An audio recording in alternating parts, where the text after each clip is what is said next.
Hello friends, स्वागत है आप सभी का आपके अपने चैनल में। जैसा कि आप लोगों को पता है कि हम आपका बैक टू बैक सीरीज लेकर के आ रहे हैं आपके अलग अलग सब्जेक्ट्स के, चाहे फर्स्ट ईयर का हो, सेकंड ईयर का हो या थर्ड ईयर के हो। आपके अलग अलग सब्जेक्ट के एक एक चैप्टर धीरे धीरे कवर हो रहा है। तो इसमें ऑलरेडी हमने बीएस सेकंड ईयर का पहले पेपर का ऑलरेडी 3 चैप्टर कवर कर लिया एंड सेकंड पेपर का आपका फर्स्ट चैप्टर ऑलरेडी कवर हो चुका है। तो आज हम बात करने वाले हैं फर्स्ट पेपर के सेकंड चैप्टर के बारे में, जिस चैप्टर का नाम है आपका व्यक्तिक विघटन। परिभाषा, लक्षण और कारण बताना है कि क्या है व्यक्तिक विघटन। इससे पहले हमने जो पहला चैप्टर बात किया था उसमें था सामाजिक विघटन, एंड ये सामाजिक विघटन का ही एक पार्ट है व्यक्तिक विघटन। तो सबसे पहले हमें ये चीज समझना है।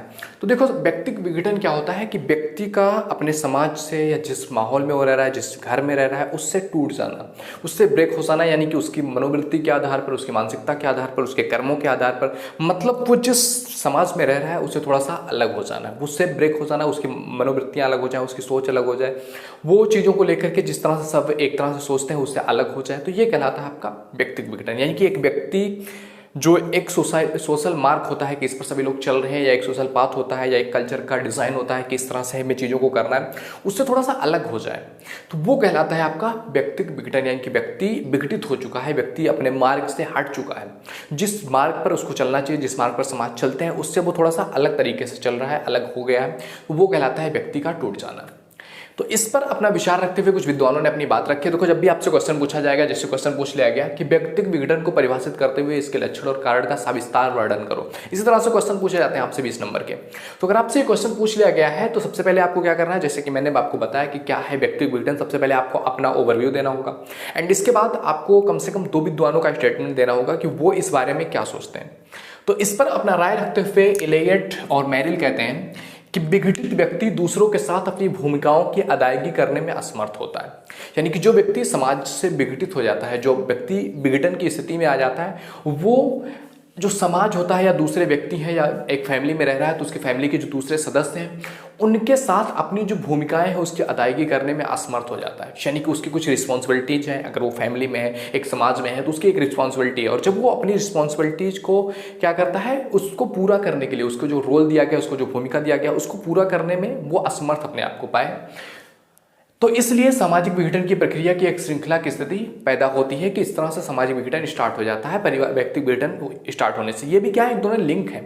समाज व्यक्ति से ही मिलकर के बना हो, और जब व्यक्ति टूटता है तो समाज भी टूटते हैं। तो व्यक्तिक विघटन और सामाजिक विघटन सेम चीजें ही हैं। मतलब व्यक्तिक विघटन सामाजिक विघटन का एक छोटा सा अंग है एंड पूरी समाज अगर एक तरफ मुड़ जाए तो वो कहलाता है आपका सामाजिक विघटन।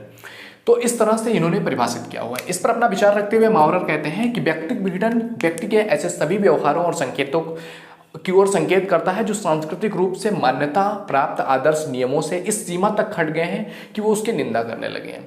मावरर क्या कहते हैं कि व्यक्तिक विघटन वो विघटन है उस तरफ, उस बिहेव की तरफ कि व्यक्ति जब इस तरह से बिहेव करने लगे उसकी ओर संकेत करता है। कैसा बिहेव, कि वो जो भी समाज द्वारा आदर्श नियम बनाए गए हैं, एक कल्चर जो चल रहा है, उस कल्चर से हट जाए, और इस तरह से हट जाए कि वो उस कल्चर को क्या करने लगे, निंदा करने लगे कि ये गलत है, ये गलत है, ऐसा होना ही नहीं चाहिए। मतलब एक होता है कि वो हट जाए और एक होता है कि उसके बारे में गलत बोलने लगे, और जब इस तरह की स्थिति उत्पन्न हो जाए कि वो अपने कल्चर को ही क्रिटिसाइज करने लगे, अपने सभ्यता को, अपने समाज को ही गलत साबित करने लग जाए, तो ये कहलाता है आपका व्यक्तिक विघटन।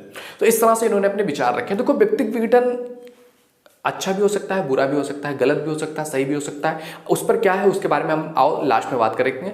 सबसे पहले देख लेते हैं इसके लक्षण के बारे में कि व्यक्तिक विघटन का कैसे पता चलेगा कि ये व्यक्ति विघटित हो रहा है या एक व्यक्ति समाज से अलग जाने की कोशिश कर रहा है, या इसके अंदर कुछ ऐसी प्रॉब्लम्स या कुछ कमियां आ गई हैं जो समाज को विघटित करने का काम कर सकता है। तो उसमें सबसे पहला लक्षण देखने को मिलता है कि सामाजिक प्रतिमानों की क्रियाशीलता को नष्ट करना।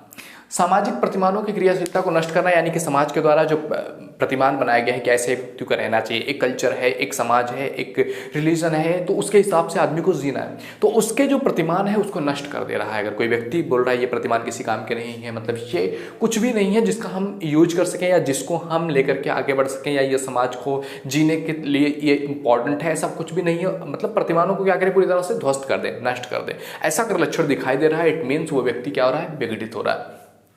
एंड दूसरी चीज है एकीकरण व्यवस्था का ध्वस्त हो जाना, क्योंकि जब व्यक्ति विघटित हो जाता है तो अपने आप के बारे में सोचता है, केवल अपना निजी स्वार्थ के बारे में सोचने लगता है। तो ये क्या है, व्यक्तिक विघटन की एक लक्षण है कि व्यक्ति क्या हो जाए, एकीकरण व्यवस्था का ध्वस्त हो जाना, मतलब एक जैसी सोच ना रह जाए, समाज में को मिलजुल करके आगे बढ़ने की इच्छा न रह जाए, वो अपने आप में रहता हो या अपने बारे में ही सोचता हो कि मेरा भला हो जाए, दूसरे का बुरा भी हो जाए, दैट डजंट मैटर। तो वो है एकीकरण व्यवस्था का ध्वस्त हो जाना। इसके बारे में बात करते हैं। अगला चीज है मानसिक संघर्ष की स्थिति उत्पन्न हो जाए, यानी कि जब क्या हो कि एक व्यक्ति एक कल्चर में रहने को अपने आप को कंफर्टेबल ना फील करा पाए, उसके अंदर मानसिक संघर्ष उत्पन्न हो जाए, क्या करूं, इसमें रहूं या इसको छोड़ दूं या इसके साथ क्या किया जाए, मतलब मेरी लाइफ में ये चीज़ें वैल्यू ऐड नहीं कर रही हैं, कुछ और चीज़ें हैं जो मुझे करनी चाहिए, एक्सप्लोर करना चाहिए।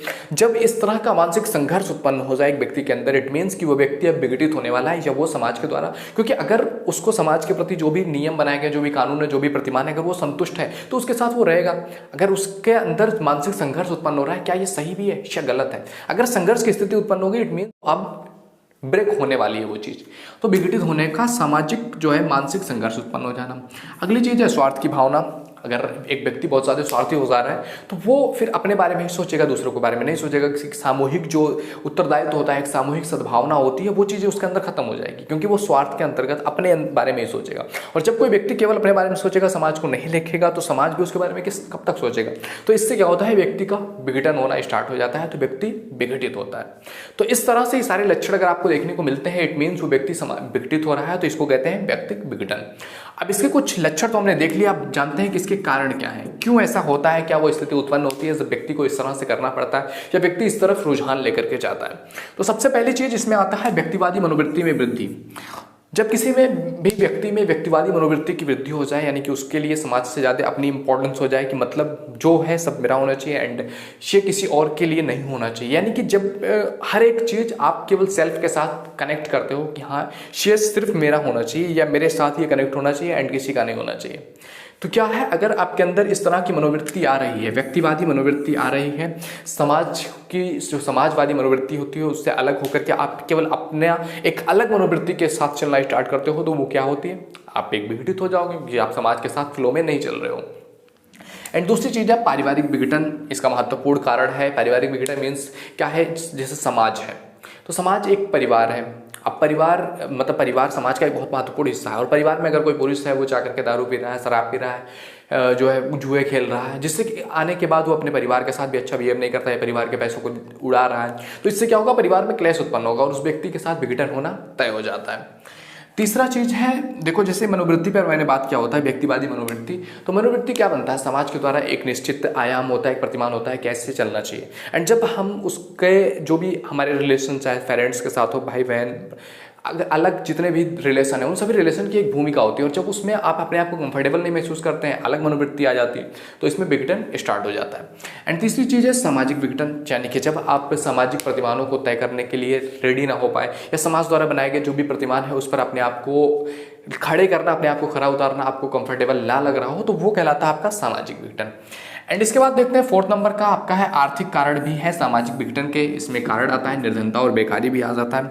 आर्थिक कारण एक बहुत महत्वपूर्ण कारण होता है जो है एक व्यक्ति के विघटित होने का, एक व्यक्ति के समाज को बनाए गए रूल्स को ब्रेक करने का। क्योंकि अगर कोई व्यक्ति भूखा है, जिसके पास कुछ भी चीज़ें नहीं है और वो कुछ भी एबल नहीं है कि वो कर सके, तो अगर उसको ज़रूरत है, चाहे उसको फैमिली को, अपनी फैमिली की जो भी रिस्पॉन्सिबिलिटीज़ हैं उनको पूरा करने के लिए, या समाज में उनकी अपनी स्थिति बनाने के लिए, चाहे कुछ ऐसी चीज़ें जो वो चाहता है, तो अगर उसके लिए वो चीज़ें नहीं है, अगर वो निर्धन है या उसको काम नहीं मिल पा रहा है, जिसकी वजह से वो उसके पास आर्थिक स्थिति की ऐसी दयनीय स्थिति आ जा रही है जिसमें वो उसे समाज के द्वारा बनाए गए नियमों को तोड़ना ही पड़ेगा, तो ये कहलाता है आपका निर्धनता और बेकारी। इसके बाद आपका नेक्स्ट आता है धार्मिक रूढ़िवादिता। ये भी समाज को, व्यक्ति को तोड़ने में, व्यक्ति विघटन करने में बहुत महत्वपूर्ण भूमिका निभाता है। जैसे कोई धर्म है जिसका काम है कि समाज में एकता लाए, समाज में एक दूसरे के साथ मिलजुल कर रहना, समाज में अपने कर्तव्यों को पूरा करना सिखाए। एंड जब ये चीज़ रूढ़िवादिता की तरफ बढ़ जाती है तो कुछ लोग उससे अलग होने लगते हैं कि उनको ये पसंद नहीं आता कि ये समाज में रूढ़िवादिता आ रही है या हम समाज में एक वैज्ञानिकता के साथ नहीं रह सकते हैं, तो ये भी बहुत महत्वपूर्ण कारण होता है। एंड इसके बाद अगला है औद्योगिकरण। औद्योगिकरण भी बहुत महत्वपूर्ण कारण हो रहा है, क्योंकि औद्योगिकरण के माध्यम से क्या हो रहा है, जो समाज पहले, आप पहले की बात करोगे, अगर आज से 100 साल पहले की आप बात करोगे, तो समाज में जब औद्योगिकरण की भावना नहीं थी तो समाज में क्या होता था, एक परिवार है जिसके पास क्या है कि उसको खेती करना है, खेती से अनाज लाना है और अनाज के माध्यम से उसको खाना है, बस यही जीवन का लक्ष्य था। बट अभी क्या हो रहा है, औद्योगिकरण के माध्यम से पैसे कमाने की होड़ लग चुकी है, अलग अलग टेक्नोलॉजीज आ गई हैं, लोग अलग अलग जगहों पर जा रहे हैं। अब खेती एक बैकवर्ड चीज हो गई है, वो आपकी फ्रंट लाइन नहीं रह गई है।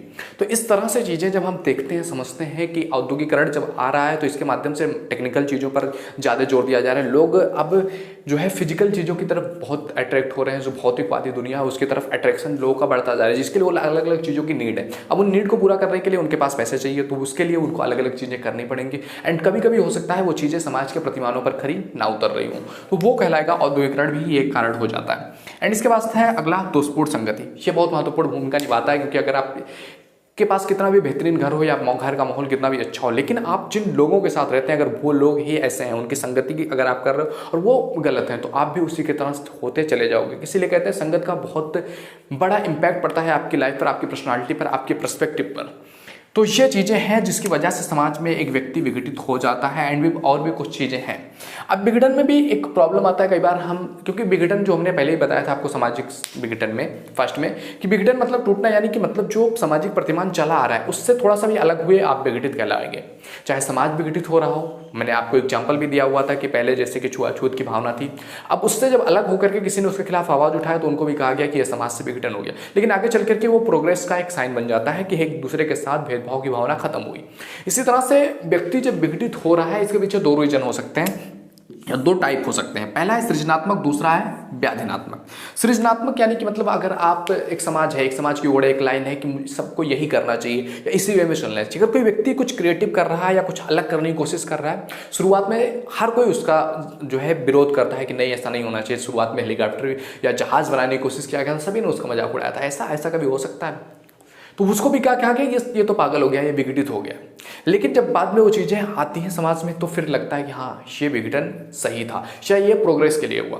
तो ऐसी चीज़ जहाँ पर आप विघटित होने के बावजूद भी आप अपने अंदर से टूटते नहीं और आपके अंदर एक भावना होती है, एक सोच होती है, एक माइंडसेट होता है, डेवलप होता है, जहाँ आप अपने ग्रोथ के बारे में सोच रहे होते हैं, वो कहलाता है आपका सृजनात्मक। जहाँ से आप किसी के बारे में गलत नहीं बल्कि कुछ ऐसा क्रिएट करने की कोशिश कर रहे हैं जो कि समाज के लिए बेहतर हो। एंड दूसरी चीज़ है व्याधिनात्मक, यानी कि जहां पर आपको लगता है यू आर नथिंग, आप कुछ भी नहीं हो, आपके पास कुछ भी नहीं है, आप एकदम बेकार हो। और इस तरह से जब आप टूट करके अलग हो जाते हो या दूसरा आप अलग अलग चीज़ों में, अलग अलग नशों में चले जाते हो, तो वो कहलाता है आपका व्याधिनात्मक, यानी कि आप अलग हुए समाज से क्योंकि आप गलत थे। एंड सृजनात्मक में होता है आप समाज से अलग हो करके कुछ टाइम के लिए समाज से जा रहे हो, लेकिन आप काम कर रहे हो समाज को बेहतर बनाने के लिए, समाज को अच्छा करने के लिए, तो वो कहलाता है आपका सृजनात्मक। तो इस तरह से दो टाइप से हो सकता है आपका सृजनात्मक और व्याधिनात्मक। तो ये चीज़ था दोस्त, व्यक्तिगत विघटन की परिभाषा हमने बताया आपको कि क्या है व्यक्तिगत विघटन। उसके बाद विद्वानों की भी राय रखे कि विद्वानों ने इस पर क्या अपने विचार रखे हैं, उसके बाद उसके लक्षण भी बताया और कारण भी बताया, एंड उसके टाइप्स के बारे में हमने डिस्कस कर लिया।